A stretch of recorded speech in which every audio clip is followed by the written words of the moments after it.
বাজার দরের খবর জানবো। রাজধানীর মগবাজার থেকে যুক্ত হচ্ছেন মইনুল হাসান। মইনুল, আপনি যে বাজারে রয়েছেন সেখানে সয়াবিন তেলের সরবরাহ স্বাভাবিক হয়েছে কিনা, আর বাজার দরের কি অবস্থা? রাব্বি, আপনি যেমনটি দেখেছিলেন রিপোর্টে যে সয়াবিন তেলের যে সংকট, যারা খুচরা ব্যবসায়ী রয়েছেন তারা অভিযোগ করছেন যে তাদের চাহিদা মতো তেল সরবরাহ করা হচ্ছে না, এবং যেমনটি রিপোর্টে উঠে এসেছে।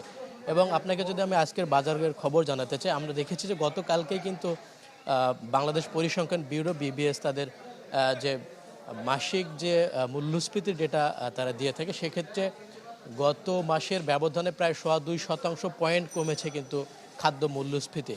গত ডিসেম্বরে যা ছিল 12.92%, অর্থাৎ 13% ছুঁই, সেটা কিন্তু কমে দাঁড়িয়েছে 10.72%।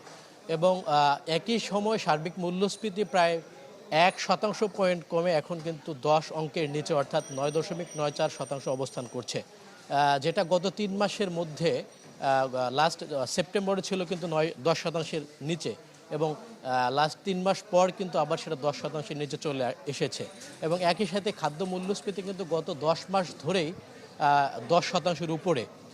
তবে এই সময়ে খাদ্য মূল্যস্ফীতি কিংবা সার্বিক মূল্যস্ফীতি কমার পেছনের যে কারণটা, সেটা হচ্ছে যে সবজির যে ব্যাপক সরবরাহ রয়েছে, সিজনাল সবজি, সেই সবজির দাম কিছুটা কমায় কিন্তু আমরা পরিলক্ষিত হয়েছে মূল্যস্ফীতির তথ্যের ক্ষেত্রে।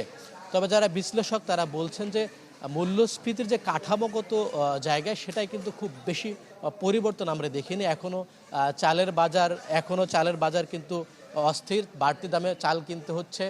ভোজ্য তেলের ক্ষেত্রে মূল্য ছাড় বা শুল্ক ছাড়ের পরেও সেইখানটায় দাম কমানো যায়নি। তো সব কিছু মিলে এই মূল্যস্ফীতিটাকে খুব বেশি সুখকর দেখছেন না যারা অর্থনীতিবিদ রয়েছেন তারা। রাব্বি। মইনুল, আপনাকে ধন্যবাদ।